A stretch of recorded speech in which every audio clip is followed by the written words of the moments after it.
दोस्तों, अब तक आपने हैवानियत की दर्जनों दास्तान सुनी होगी, लेकिन जो सच्ची कहानी आज आपको हम सुनाने जा रहे हैं, उसे सुनकर आप सिहर जाएंगे, अपने आंसू रोक नहीं पाएंगे। 2013 में घटी इस घटना पर लगभग पूरा देश रोया था। इस केस की सुनवाई के दौरान मामले की पैरवी कर रहे वकील ने इस अपराध को महिला जाति के साथ की गई अब तक की सबसे बड़ी हैवानियत करार दिया था। वहीं इस केस की सुनवाई कर रहे जज ने फैसला सुनाते समय ऐसी टिप्पणी की थी जिसे सुनकर हर किसी की आंखों में आंसू आ गए थे। आखिर ये घटना क्या थी और कहां घटी थी? इस केस की सुनवाई के दौरान जज ने क्या टिप्पणी की थी? इस केस में और क्या क्या कुछ हुआ था, चलिए जानते हैं आज की इस वीडियो में। तारीख थी 1 मई 2013। वैसे तो ये कोई आम तारीख थी, मगर दिल्ली की नरेला में रहने वाली प्रीति राठी के लिए ये दिन बेहद खास था। आज पहली बार प्रीति दिल्ली के बाहर जा रही थी। पहली बार घर छोड़कर बाहर जाने की वजह से मन में थोड़ी घबराहट भी थी, लेकिन खुशी भी थी, क्योंकि प्रीति ने वो कारनामा किया था जिस पर उसके परिवार को गर्व था। दरअसल 23 साल की प्रीति राठी ने दिल्ली से ही नर्सिंग की पढ़ाई की थी। पढ़ाई पूरी करने के बाद वो मिलिट्री हॉस्पिटल में नर्स बनना चाहती थी। इसके लिए उसने तैयारी भी शुरू कर दी थी।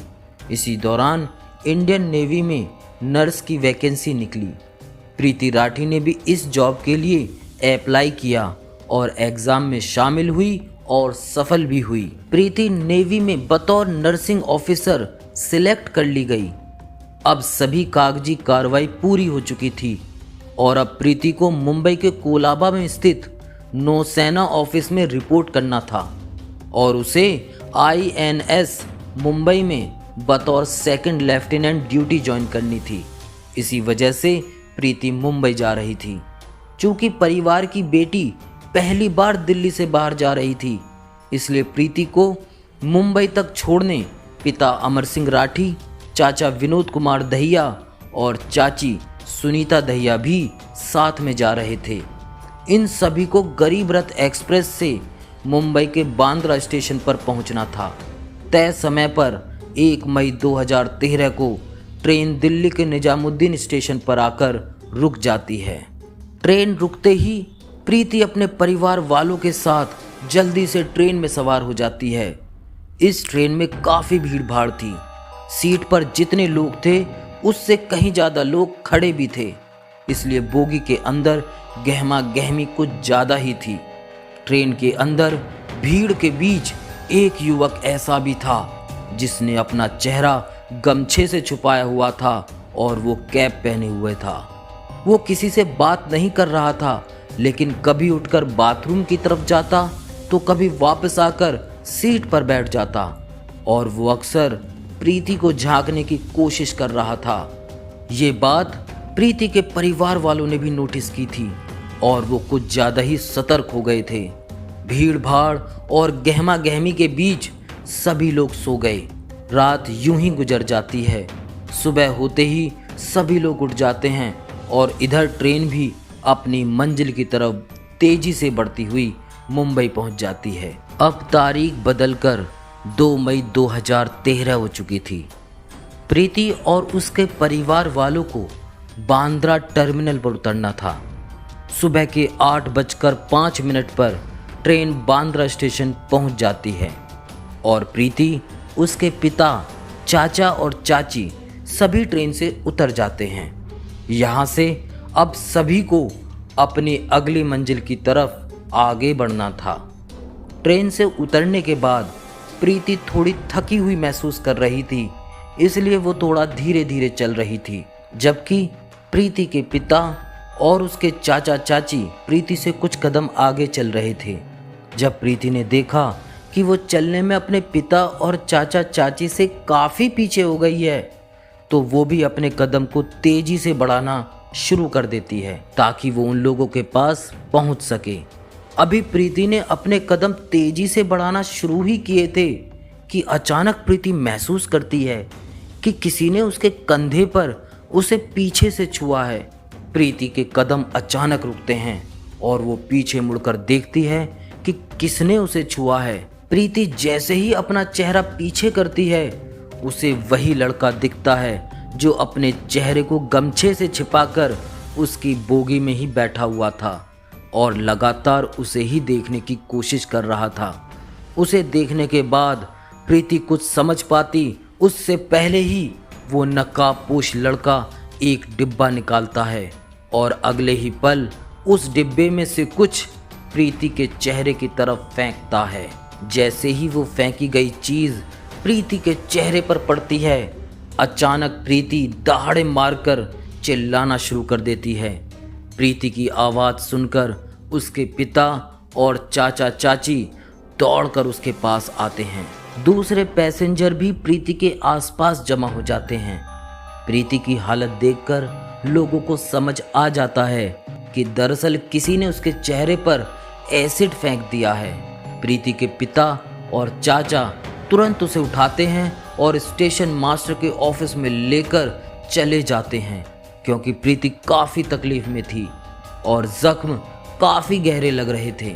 इसलिए रेलवे अधिकारी तुरंत प्रीति को दूसरे अस्पताल भेजने की तैयारी शुरू कर देते हैं। स्टेशन से सभी घायलों और प्रीति को भाभा हॉस्पिटल के लिए भेज दिया जाता है, लेकिन प्रीति की हालत बहुत ज़्यादा गंभीर थी, इसलिए उसे भाभा हॉस्पिटल की बजाय पास के ही गुरु नानक हॉस्पिटल में भर्ती करवाया जाता है। उधर वो नकाबपोश लड़का प्रीति पर एसिड फेंकने के बाद भागने लगता है। तभी प्रीति की चीख सुनकर ठीक प्रीति के नज़दीक खड़े समीर शेख नाम का एक युवक तुरंत उस डिब्बे को उठाकर समझने की कोशिश करता है कि अचानक से हुआ क्या है।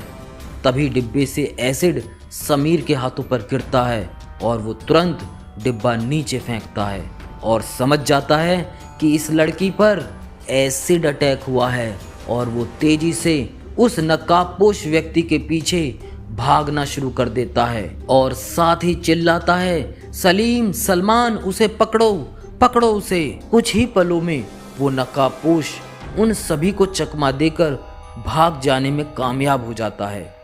समीर शेख, सलीम और सलमान, ये तीनों नाम आप याद रखिएगा, क्योंकि इस केस में इन तीनों ने बहुत महत्वपूर्ण भूमिका निभाई थी। प्रीति को गुरु नानक हॉस्पिटल में एडमिट करवा दिया जाता है, जहां उसका ट्रीटमेंट शुरू हो जाता है। इधर पुलिस मौके पर पहुंचकर स्पॉट पंचनामा बनाना शुरू कर देती है। चूंकि प्रीति को भाभा हॉस्पिटल ले जाने के लिए कहा गया था, लेकिन उसकी हालत ज़्यादा गंभीर थी, इसलिए जल्दबाजी में गुरु नानक हॉस्पिटल ले जाया गया था। लेकिन समस्या ये थी कि गुरु नानक हॉस्पिटल में बर्न यूनिट नहीं था, इसलिए कुछ देर के बाद प्रीति को गुरु नानक हॉस्पिटल से मसीना हॉस्पिटल रेफर कर दिया जाता है। मसीना हॉस्पिटल पहुंचते ही प्रीति का इलाज शुरू होता है। इधर पुलिस भी प्रीति का बयान दर्ज करने के लिए मसीना हॉस्पिटल पहुंचती है, लेकिन जख्म इतना गहरा हुआ था कि प्रीति की आवाज़ जा चुकी थी। प्रीति का चेहरा बुरी तरीके से जल चुका था, साथ ही उसकी गर्दन पर भी गंभीर घाव हुए थे। इस कारण प्रीति का बयान दर्ज नहीं किया जा सकता था। प्रीति के शरीर पर ज़रूर गहरे जख्म हुए थे, मगर प्रीति का हौसला अभी टूटा नहीं था। वो पूरे जज्बे और हिम्मत से लड़ रही थी। अब प्रीति चाहकर भी कुछ नहीं बोल पा रही थी, तो उसने हाथों से लिखने का इशारा किया। इसके बाद प्रीति को पेन और पेपर दिया गया। प्रीति लिखकर डॉक्टर और अपने माता पिता से बात करने लगी। इस एसिड अटैक की खबर मीडिया में भी फैल चुकी थी और धीरे धीरे ये खबर अखबारों और टेलीविज़न की सुर्खियां बनने लगी। देखते ही देखते देश भर में ये मुद्दा छा गया।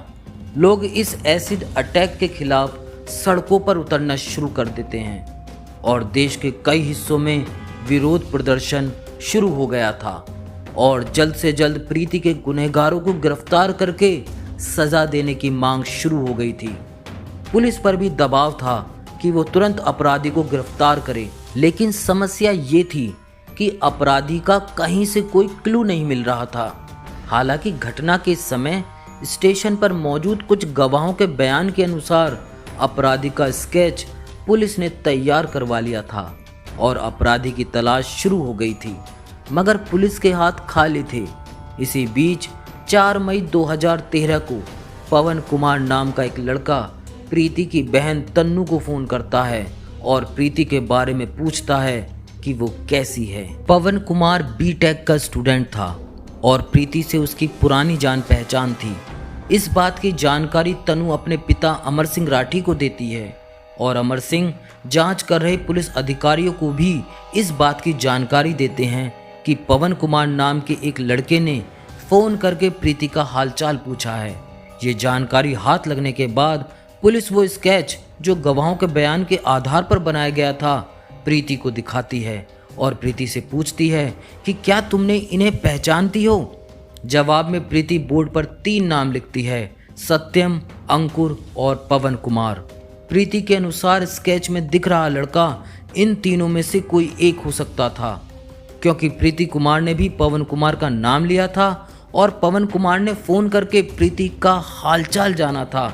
इसलिए पुलिस अनुमान लगाती है कि शायद पवन कुमार ने ही प्रीति पर एसिड फेंका होगा और वो ये जानना चाह रहा होगा कि प्रीति जिंदा है या मर गई। इसलिए पवन कुमार को शक के दायरे में लेते हुए पुलिस जांच शुरू कर देती है और तुरंत पवन कुमार की तलाश में लग जाती है। कुछ दिनों की खोजबीन के बाद 9 मई 2013 को पुलिस पवन कुमार को गिरफ्तार कर लेती है।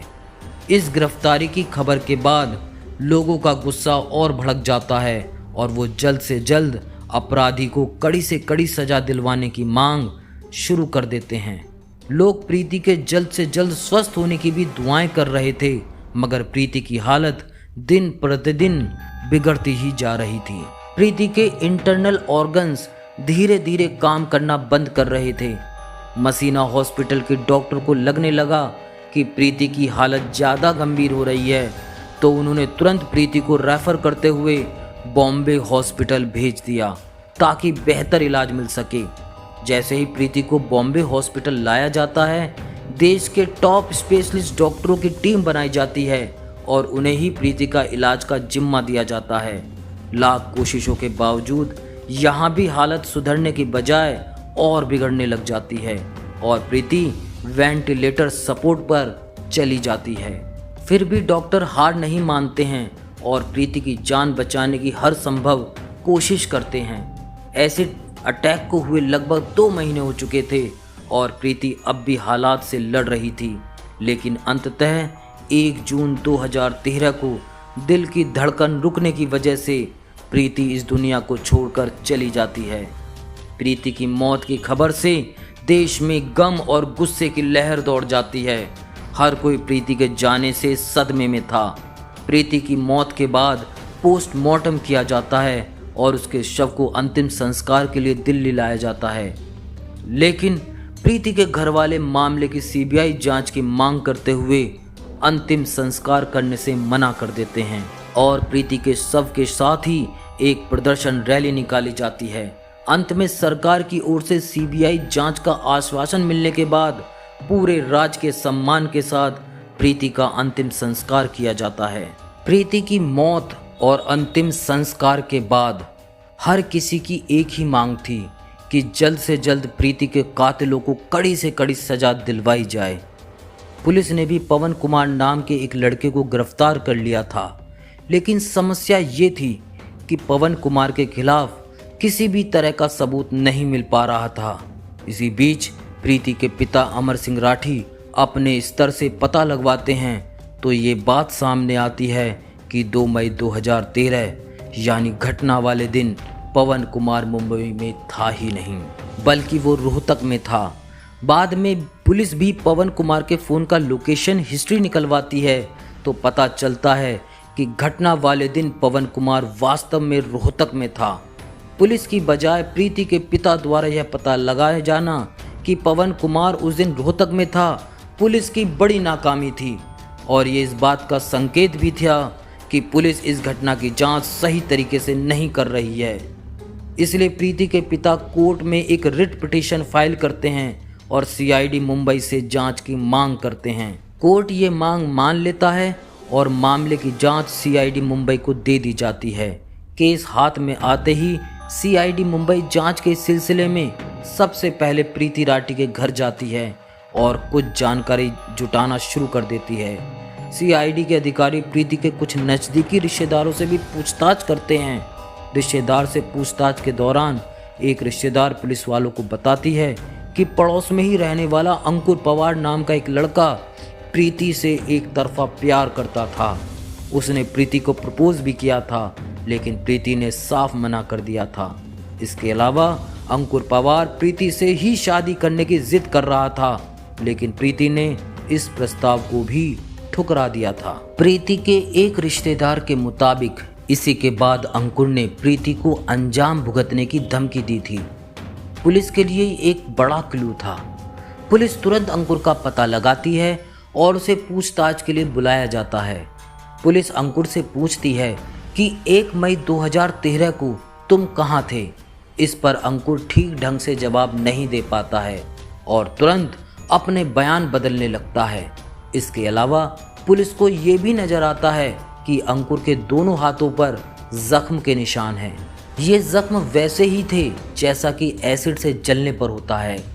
अंकुर द्वारा बार बार बयान बदले जाने और अंकुर के हाथों पर जख्म के निशान देखकर पुलिस का शक और गहरा हो जाता है और वो अंकुर को पूछताछ के लिए 17 जनवरी 2014 को मुंबई लेकर आती है। मुंबई लाकर उसे कुछ और पूछताछ की जाती है और कुछ ही समय की पूछताछ में ये साफ हो जाता है कि एसिड फेंकने वाला व्यक्ति कोई और नहीं बल्कि ये अंकुर पवार था। पुलिस तुरंत अंकुर को गिरफ्तार कर लेती है और उसके मेडिकल एग्जामिनेशन के लिए जेजे हॉस्पिटल भेज देती है। हॉस्पिटल से आने के बाद पुलिस अंकुर से पूछताछ शुरू कर देती है। पूछताछ में अंकुर बताता है कि दरअसल वह प्रीति को बहुत पसंद करता था और उससे ही शादी करना चाहता था, लेकिन प्रीति ने मना कर दिया था। इसी से वह काफ़ी चिढ़ा हुआ रहता था। इधर प्रीति ने इंडियन नेवी में भी नौकरी हासिल कर ली थी, जबकि अंकुर बेरोजगार बैठा हुआ था। इस कारण अंकुर के घर में उसे बहुत ताने सुनने को मिलते थे। इससे भी अंकुर को प्रीति से काफ़ी जलन होने लगी थी। इसी के बाद अंकुर ने तय कर लिया कि वह प्रीति को सबक जरूर सिखाएगा। प्रीति ने नेवी में नौकरी हासिल की थी। इसी बात की जानकारी आसपास के लोगों को भी लग चुकी थी और ये लोग जान चुके थे कि 1 मई को प्रीति मुंबई जरूर जाएगी। अंकुर को भी इस बात की जानकारी हो चुकी थी, इसलिए वो ट्रेन में सवार हुआ था। अंकुर ट्रेन के अंदर ही प्रीति पर एसिड फेंकना चाहता था, लेकिन ट्रेन के अंदर बहुत ज़्यादा भीड़ थी और ऊपर से अंकुर लगातार ट्रेन में प्रीति को घूर रहा था, जिस वजह से प्रीति के माँ बाप कुछ ज़्यादा ही सतर्क हो गए थे। इसलिए ट्रेन के अंदर अंकुर को प्रीति के ऊपर एसिड फेंकने का मौका ही नहीं मिला। आखिर में जब प्रीति ट्रेन से उतरती है तब अंकुर उस पर एसिड फेंकता है। अंकुर ने जरूर अपना गुनाह कबूल कर लिया था, लेकिन पुलिस के सामने सबूत जुटाने की बड़ी चुनौती थी। इसलिए पुलिस अंकुर पवार के खिलाफ सबूत जुटाने में लग जाती है। सबसे पहले यह पता लगाने की कोशिश की जाती है कि आखिर अंकुर को एसिड दिया किसने था। जांच पड़ताल के दौरान खुलासा होता है कि अंकुर ने मुकेश भार्गव नाम के एक दुकानदार से ये कहते हुए एसिड खरीदा था कि उसने अंकुर बैटरीज नाम से अपनी दुकान खोली है, इसलिए उसे एसिड चाहिए। अंकुर ने दुकानदार को कहा था कि वो बहुत ज़्यादा एसिड खरीदेगा, लेकिन ज़्यादा एसिड खरीदने से पहले वह सैंपल देखना चाहता है। इसलिए दुकानदार ने उसे बतौर सैंपल एक हॉर्लिक्स के डिब्बे में लगभग 2 लीटर एसिड दे दिया था। सबूत और मजबूत होने के लिए अंकुर की फ़ोन डिटेल निकलवाई जाती है तो पता चलता है कि 1 मई को अंकुर निजामुद्दीन स्टेशन पर था और फिर उसकी लोकेशन 2 मई की सुबह यानी घटना वाले दिन मुंबई के बांद्रा टर्मिनल पर थी। अंकुर की आइडेंटिटी कंफर्म करने के लिए पुलिस आई विटनेस के सामने आइडेंटिफिकेशन परेड करवाती है। आइडेंटिफिकेशन परेड के दौरान एक साथ कई लोगों को खड़ा कर दिया जाता है, उसमें अंकुर भी शामिल होता है। उसके बाद उन लोगों को भी बुलाया जाता है जिन्होंने पहली गवाही दी थी कि हमने एसिड फेंकने वालों को देखा है। उन गवाहों में से समीर शेख, सलीम शेख और सलमान शेख अंकुर को देखते ही तुरंत पहचान लेते हैं और पुलिस वालों को बताते हैं कि ये वही लड़का है जो एसिड फेंकने के बाद भाग रहा था। दरअसल जब अंकुर एसिड फेंककर जैसे ही पीछे मुड़ा तो उसके चेहरे से वो गमछा हट गया था, क्योंकि समीर शेख ने ही सबसे पहले एसिड फेंकने वाले व्यक्ति को पकड़ने की कोशिश की थी और भागने के दौरान एक बार अंकुर पीछे मुड़ा था, इसलिए समीर शेख ने उसका चेहरा भी देख लिया था। इसके अलावा सलीम और सलमान भी अंकुर का चेहरा देख चुके थे, इसलिए परेड के दौरान इन दोनों ने भी उसे पहचान लिया। परेड के दौरान समीर इस बात की भी पुष्टि करता है कि पुलिस ने जो डिब्बा घटना स्थल से बरामद किया था वही डिब्बा उसने अंकुर के हाथ में भी देखा था। सभी पुख्ता सबूत जमा करने के बाद इस केस में अंकुर पवार को मुख्य आरोपी बनाते हुए चार्जशीट फाइल की जाती है और मामले की सुनवाई special city civil and session court greater Mumbai में शुरू होती है।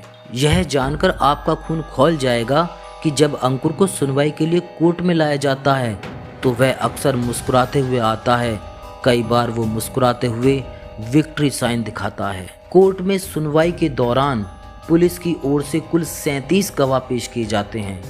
कोर्ट में भी आकर समीर, सलीम और सलमान शेख अंकुर की पहचान करते हुए गवाही देते हैं। सभी सबूतों और गवाहों को देखने के बाद आखिरकार स्पेशल कोर्ट द्वारा प्रीति राठी के अपराधी अंकुर पवार को आईपीसी की धारा 302 और धारा 326 बी के तहत दोषी पाते हुए मौत की सजा सुनाई जाती है और 5,000 का जुर्माना भी लगाती है। यह भारत के इतिहास में पहली बार था जब किसी एसिड अटैकर को फांसी की सजा सुनाई गई थी। इस मामले में पैरवी कर रहे स्पेशल पब्लिक प्रोसिक्यूटर AM चिमलकर ने अंकुर की इस दरिंदगी को किसी भी महिला के खिलाफ की गई अब तक की सबसे बड़ी हैवानियत करार दिया था। वहीं इस मामले की सुनवाई कर रहे जज ने फैसला सुनाते हुए टिप्पणी की थी कि ऐसे अटैक की वजह से प्रीति का चेहरा इतनी बुरी तरीके से जल चुका था और इतना भयावह हो चुका था कि अगर प्रीति ने अपना चेहरा देख लिया होता तो शायद वो उसी दिन मर जाती। ये टिप्पणी अंकुर की दरिंदगी को बताने के लिए काफ़ी है। अंकुर पवार कितना बड़ा शैतान और पत्थर दिल इंसान था, इसका अंदाज़ा आप इस बात से भी लगा सकते हैं कि जब जज ने उसे फांसी की सज़ा सुनाई तो उसके चेहरे पर जरा भी डर का भाव नहीं था। उसने प्रीति के साथ जो कुछ भी किया उसे इसका अफसोस नहीं था। वो कोर्ट में बड़ी बेशर्मी से मुस्कुरा रहा था। उसकी एक क्रूर हंसी प्रीति के परिवार वालों के जख्म पर नमक जैसी थी। मुंबई सेशन कोर्ट से भले ही अंकुर को फांसी की सज़ा मिल गई, मगर अंकुर ने बॉम्बे हाई कोर्ट में इस फैसले के खिलाफ अपील कर दी। हाई कोर्ट में इस मामले की सुनवाई जस्टिस VP धर्माधिकारी और जस्टिस PD नायक कर रहे थे। इस मामले की लंबी सुनवाई के बाद जून 2019 में बॉम्बे हाई कोर्ट ने सेशन कोर्ट के फांसी के फैसले को उम्र कैद में बदल दिया। वैसे जिस दर्द से प्रीति गुजरी थी और जिस दर्द से प्रीति के माता पिता को गुजरना पड़ा, उस दर्द के सामने शायद उम्र कैद की सज़ा तो क्या, फांसी की सज़ा भी कम ही होती।